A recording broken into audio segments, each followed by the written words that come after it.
Welcome back to Mantis University. Today's class will be all about what to feed your mantis and why.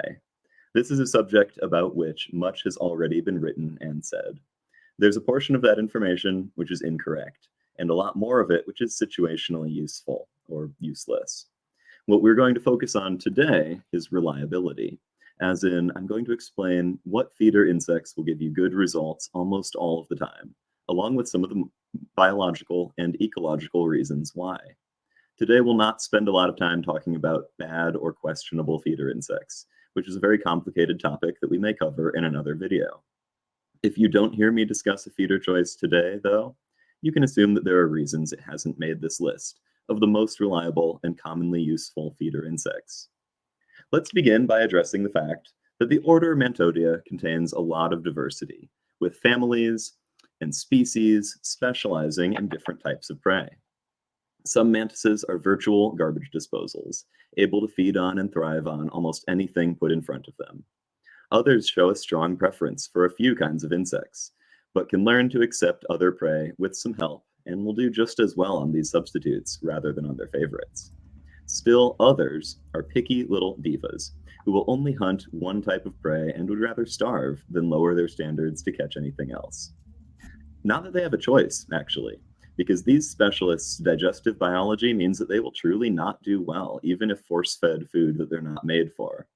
Let's look at a representative mantis from each of these three categories. Rhombodera megera is a generalist. You can tell by the way the giant shield mantis is built. Broadly useful, vague leaf camouflage that fits in almost anywhere. Muscular forelegs armed with thick spines to subdue dangerous prey, and walking legs made for striding, stalking, and traveling up and down its rainforest habitat. This animal will be equally happy eating a swarm of small flies or a katydid its own size. It belongs to the family Mantidae, which contains a large number of generalist mantises. Stenophila lobivertex is a specialist, but not an obligate one. Its morphology shows signs of being made to hunt specific types of prey. The Peruvian dragon's forelegs are held really forward, close to the head, which improves its strike speed. Furthermore, these forelegs are exceptionally long, thin, and densely toothed, while its walking legs are short, and it prefers to stay motionless while hunting. All these adaptations are related to catching fast-moving flying insects, and can be seen in some other flying insect specialists, like orchid mantises and Toxodora, the Asian dragons. However, even though it completely refuses to hunt crawling insects like cockroaches, if these same insects are fluttered past its face with tongs, it will strike at and eat them as happily as anything else. Furthermore, Stenophila can live a full, long life, eating nothing but tong-fed roaches, and will produce fertile eggs while on this unnatural diet. Mantises which are true narrow specialists are rare in the hobby for obvious reasons. Their required food is often harder to come by or more impractical to raise. One species which exemplifies this is the highly sought after but almost never bred Idolamantis diabolica, the devil's flower mantis. Idolamantis requires flying prey, and especially light-bodied flying prey. Animals like bees, butterflies, flies, and moths are essential to its healthy growth and probably reproduction. They'll take tong-fed roaches every now and then, but will often eat only part of the prey. A lot of flying food specialists don't process dense, fatty food very well. Some will eat it and suffer from it, risking gut infections if they eat too much improper food, especially if they're kept cold where their metabolism can't run smoothly. Frequently, you'll see well-fed mantises who don't prefer the fatty parts of their prey, dropping those parts on the ground. These cockroach abdomens left by my cat eye mantises, Heterocheta orientalis, are a perfect example.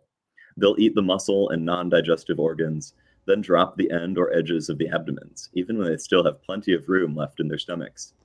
Because those parts are only fat and exoskeleton, the mantis instinctively knows that it's much better not to fill up on this unhelpful material, and to just try to catch something else instead. Another example of an extreme specialist is Metalyticus splendidus, the metallic bark mantis. These animals hide in tight spaces like under bark, and almost exclusively eat crawling insects. Their diet in the wild is unknown, but in captivity they thrive only when fed a high proportion of fire brats. These strange little insects are a very uncommon feeder in the United States, requiring high temperatures to breed and not being particularly useful for many other mantises. However, when Metalliticus are fed on solely roaches or other general mantis food, they surprisingly fail to thrive and reproduce. I know this from experience. When I lost my firebrat colony and had to resort to feeding my captive bred metallic bark nymphs, mainly roaches, none of them even made it through nymphal development. With these last couple of examples, I must clearly state that the amount of well-documented knowledge on these mantises and their requirements is objectively lacking. No one currently knows the full breakdown of nutrients that various mantises need, and what you learn in this class today will hopefully be amended with more information later. Now, it's finally time to talk about the actual feeder insect species that I use. We'll begin with the red runner cockroaches, Paraplaneta lateralis, which are the foundation of most of my mantis's diet. I keep 3 storage bins of red runners to spread out my usage and avoid depleting the populations. Red runners thrive in similar ambient conditions to most mantises, in the high 70s to low 80s Fahrenheit, and fairly humid. I feed mine a combination of carrot, sweet potato, kale, koi pellets, and fish flakes, with occasional fruit like apple and banana. If you really want to maximize red runner production, you'll have to avoid the roaches eating each other's ootheki. Periodically separate the ootheki, which will be stuck in the crevices of egg crate or covered in substrate, into a different humid container, and check daily to add those babies back in with the rest of the colony when they hatch. The best things about red runners are their activity and their light build. These roaches move around frequently and do not burrow, meaning that most of the time you can drop them in an enclosure and just walk away. Let your mantis catch them on its own. This is notably unlike more sedentary prey, like dubia or mealworms, which will burrow or just stay so still that they sometimes survive for multiple days in a mantis enclosure. Red runners also have thin exoskeletons, which are easy to pierce and bite through for weaker mantises. Adult males are exceptionally low in fat compared to other roaches, making them very palatable, even for flying food specialists, including orchids and idolamantis. Just grab them by a wing and flutter them in front of the mantis. It's practically a moth. Dubia roaches, Blaptica dubia, surpass red runners in some regards, but are similar to or worse than them in others. They're even easier to care for and breed in large numbers, able to survive in low humidity very well. And since they're live-bearing, they lack the ootheca cannibalism issue that red runners have. Dubia are big, heavy, and very filling for mantises, making raising them a near necessity if you want to keep large and hungry genera like Herodula and Rhombodera. Dubia are, at equal weights, higher in protein than red runners and tend to be lower in fat.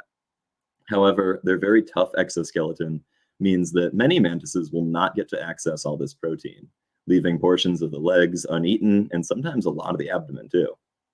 Because of their secretive behavior and hard domed shell, mantises in large enclosures or belonging to smaller and less ferocious species will often need their dubia to be tongue-fed to them. I also keep a variety of other cockroach species, such as Blaberus giganteus, Archimandrita tessellata, and Simondoa concerfarium. I don't use these species as staple feeders, but do rotate them in to improve the dietary variety. Moths and butterflies are some of my favorite feeder insects overall, and for flying food specialists, an extremely natural choice. They're arguably the best overall food for mantises like orchids and ghosts. Unfortunately, they're also the most impractical to raise at home. Wax moths, Galeria melanella, are probably the most commonly available feeder moth. The wax moth caterpillar is high in fat and low in other nutrients, making it an undesirable mantis food. However, when that caterpillar metamorphoses into a pupa, much of the fat is transformed into a more useful nutrients, making a popped waxworm pupa an extremely appetizing snack for almost any mantis. Breeding wax moths at home is time and space consuming, requiring a homemade food mixture of honey, oats, glycerin, and cereal. It can be very productive, but it's hard to keep the caterpillars from escaping, I say in personal experience as well. And the rearing containers must be refreshed regularly so that mold doesn't kill the whole colony. I have long relied on wild-caught moths to feed my flying food specialists, but recently I've gotten into silk moths, Bombyx mori, as a possibility for having moths constantly available. Even more recently, I've learned about one keeper's great success with a fast breeding, lettuce eating moth in the genus Autographa. If either of these species work out well for me, it'll make my orchids, cat eyes, and Peruvian dragons a lot easier to feed, and I'll be sure to let you all know about it as well. Medium-sized flies like bluebottles, greenbottles, and houseflies are popular options which I use somewhat rarely. Breeding them at home tends to be either too stinky or too much effort for the average mantis keeper, so they're usually bought as maggots or pupae and then hatched out over time. Flies' high activity and total defenselessness make them exciting and easy for most mantises to catch. And this order of insects makes up a very high percentage of many mantises' wild diets.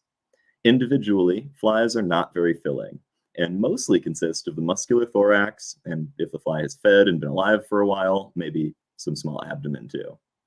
It may take dozens of flies to truly fill up a large mantis, and even smaller nymphs might eat 3 or 4 in one sitting. These insects make a fantastic food for almost all mantises of appropriate size, but because of the expense in repeatedly buying them, as well as inconsistent hatch rates from shipped pupae, I don't use flies very frequently. I do occasionally attract large amounts of wild flies by setting a piece of fish or other pungent food outside in a safe area, and then netting the flies that are attracted to it. Fruit flies, the small Drosophila melanogaster and the larger Drosophila hydei, could not be more different from those other flies in the ease of maintaining them at home. Commercial fruit fly media is often pretty innocuous in its smell and makes it easy to produce thousands of flies from just one deli cup. Fruit flies are the best overall food for baby mantises, with only a few uncommon species unable to eat them at hatching. You might be tempted to feed fruit flies to small mantis species all through their lives, but unfortunately this doesn't seem like a good idea. Once a mantis reaches 4th instar, it should be receiving more substantial prey, as fruit flies do not appear to be nutritionally complete for a mantis's later development. Although our knowledge on this is pretty limited, I have raised adults of small species like Helvia and Astyliacula on mainly fruit flies and ended up with weak adults with malformed wings. The siblings of those mantises, fed on roaches and flies during the second half of their lives, matured normally. Still, fruit flies are absolutely ideal for feeding baby mantises, and if you make new fruit fly cultures every 3 or 4 weeks, you'll be able to keep them perpetually and never need to buy them again. This video has gotten pretty long. Unfortunately, we don't have time to talk about each of the approximately 1 million known insect species that you could feed your mantis. What we should talk about, though, is wild-caught prey as a whole. This can be a highly controversial topic in the mantis community, probably based largely on baggage from the reptile hobby and some other general misconceptions. The truth is that wild-caught food is almost entirely safe for mantises, and sometimes the healthiest and most natural food there is. The main 3 legitimate concerns with wild food are pesticides, prey defense mechanisms, and finally, parasites. With the overuse of pesticides depleting wild insect populations worldwide, it makes sense to be cautious about letting your mantis be exposed to anything that comes from outside. Never feed wild insects that were collected from areas like storefronts, where dead insects are observed on the ground, or places that you know are frequently sprayed. If wild insects are abundant and diverse in an area, behaving normally when you catch them, you don't have to be worried about pesticide risk. Now, some wild prey is able to defend itself a lot more effectively than captive-bred prey. Bees sting and spiders bite, obviously, but other insects can be more capable than we expect. Katydids are often equipped with strong jaws and might be very powerful predators themselves. Many beetles' hard shells and noxious or sticky blood makes them undesirable for mantises to eat. Now, of course, our favorite apex insect predators have evolved to deal with the defenses of their prey. Insects which are toxic to birds and reptiles are often edible for mantises. However, this is not always the case, and a well-placed sting or bite can spell disaster for a mantis which isn't able to quickly kill its prey as it might think it is. I recommend avoiding wild-caught invertebrates with strong defenses. Although there are cases like feeding honeybees to orchids and Idolamantis, where the mantis is so specialized for catching that type of prey that the benefits far outweigh the minimal risks. Finally, parasites. This is a topic rife with misinformation, which I am very tired of talking about online, and something that it will warrant its own video later. What I can tell you, though, is that the parasite risk from wild prey is extremely low and can easily be reduced to zero. The most famous foodborne parasites of mantises are horsehair worms, which develop inside the body before bursting out with unfortunate viral video fanfare. These worms first enter the larvae or nymphs of insects that develop in water, such as mosquitoes or dragonflies. If that first host survives and matures and is then eaten by a mantis, only then can the horsehair worm complete its development and parasitize the mantis. If you do not feed your mantis any wild-caught insects that develop in water, the risk of horsehair parasitism is exactly zero. In the United States, mantis parasitizing horsehair worms are either absent or incredibly rare, though in some Asian and African countries, they can be quite common. I know we went over a lot today, but this was one of the most important topics for your successful mantis care. I hope you took thorough notes and feel free to blame me for being late to your next class. See you next time at Mantis University.